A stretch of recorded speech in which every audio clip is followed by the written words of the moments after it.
before mi adto palarong pamansa ni champion ni Davraa. Sa Davraa naka-earn mi og incentive na 10,000 pesos.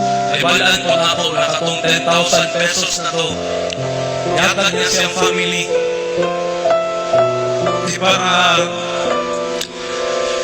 ma-accommodate ano siya na para na-vape ang akong balay. Kitibok Pilipinas sa mga to sa Agsor.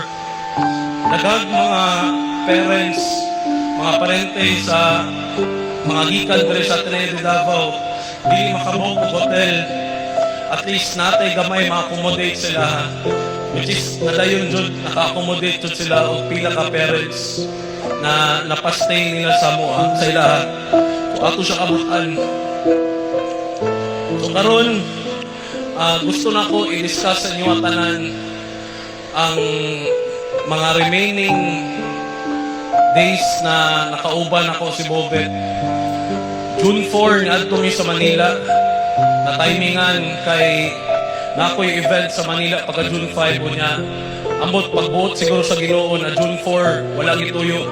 Sabay mi og flight padulong Manila.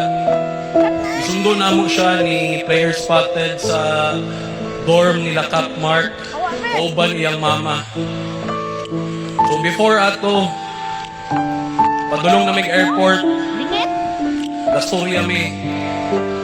Iyang mama night before nipalit og 20 or 10 kabuok na jerseys ni Bobet. Gusto niya ibaligya.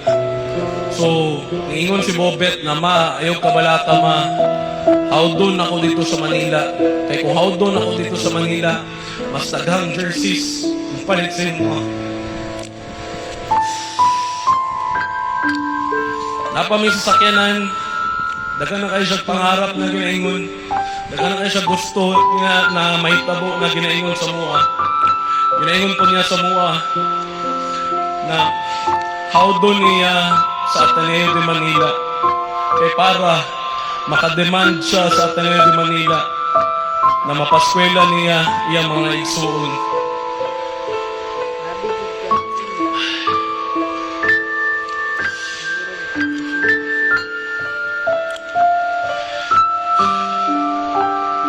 So karon yabot kami sa Manila June 4. Yatod na ko siya sa Ateneo de Manila sa dorm. Grabe, katunay balaan ako na namatay siya.